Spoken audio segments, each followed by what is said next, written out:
Secondly, I want to pose this question to you today. Who are your few? Who are your few? Now, the reason why I ask this question is because it's really easy for us to be isolated in these moments.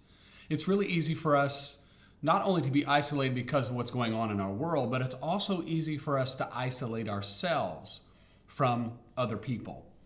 We are people in need of community. Jesus chose a few to follow him, and in so doing, he built a relationship with them over the course of 3 years or so.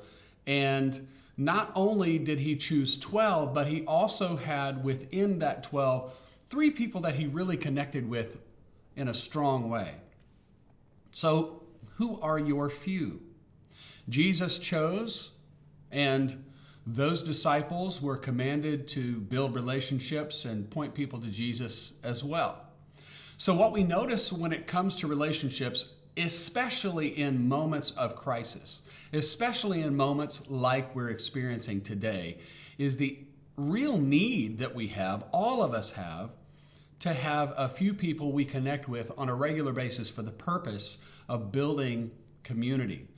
The things that I'm looking for when it comes to those few people that I connect with really are a couple things: encouragement and accountability. Now, I need encouragement on a regular basis.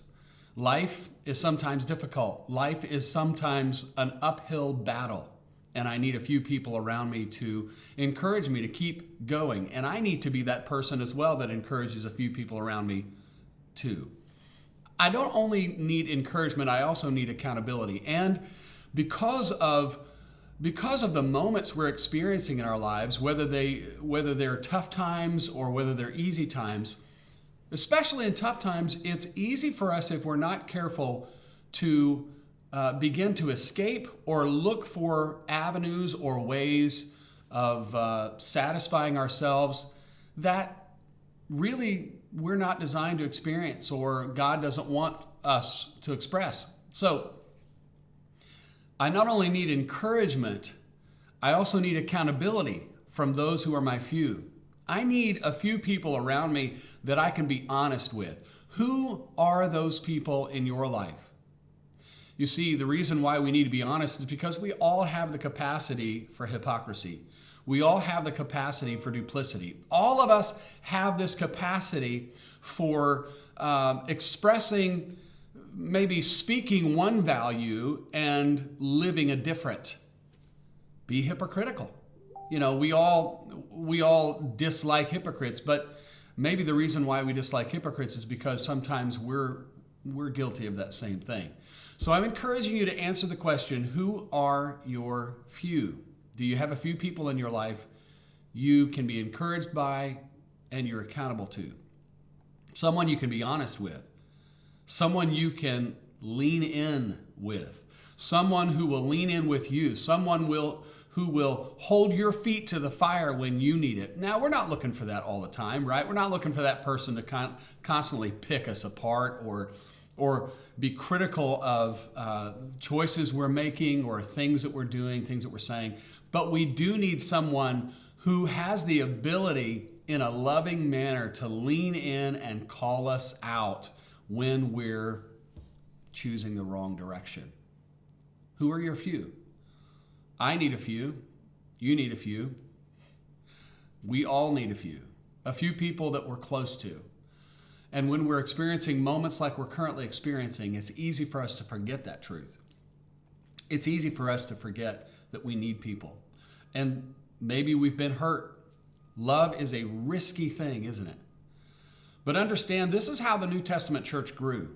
The New Testament church grew by building community, understanding the importance of having a few people around you that you connect with on a regular basis. Who are your few? Begin to pray about that.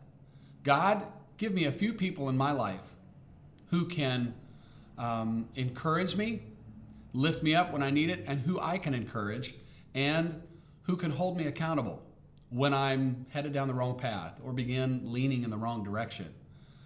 So, having said that, I do want to share with you an announcement regarding on-site worship for Olive Branch Church.